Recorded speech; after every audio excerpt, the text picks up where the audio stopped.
Hello' guys, মোৰ এটা নতুন ব্লগলৈ আপোনালোকক স্বাগতম জনাইছোঁ। আজি আমি গৈ আছোঁ কয়লামাটিলৈ ভিউ চাই। আপোনালোকেও যদি যাব বিচাৰে বাইক লৈ যাব দেই। আমি গাড়ী লৈ গৈছিলোঁ, গাড়ীটো আধা ৰাস্তাতে এৰি আহিব লগা হৈ গ'ল। বৰ ওখ চাপৰ ৰাস্তা। আৰু মোৰ লগত আছে মোৰ লগৰ তিনিজন। আমি তিনিওটাই গৈ আছোঁ। চাই লওক, ৰাস্তাবোৰ চাই লওক আৰু ভিউটো চাব আপোনালোকে। কি ধুনীয়া পৰিৱেশ। এবাৰ আহি যাব, বহুত ধুনীয়া জেগাডোখৰ। প্ৰায় আমি 1 কিলোমিটাৰমান খোজকাঢ়িলোঁ, আৰু যাব লাগিব 1 কিলোমিটাৰ। ভৰি বিষাই গৈছে, যি ওখ ৰাস্তা।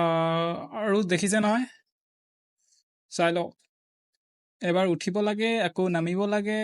ভৰি বিষ গোটেই, খোজকাঢ়িব পৰা নাই দেই। পামগৈ আৰু বেছিডোখৰ নাই। এতিয়া যাব লাগিব বাঁহনিৰ মাজে মাজে।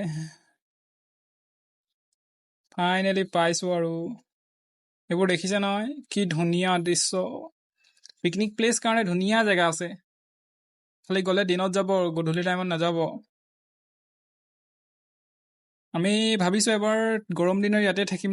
আৰু এইফালে চলিছে চিপছৰ পাৰ্টি, কুৰকুৰে, তাৰপিছত আছে আৰু এটা স্প্ৰাইট। আৰু এতিয়া খাই বৈ আমি ধুনীয়াকৈ গা পা ধুই আৰু ঘৰলৈ যাম।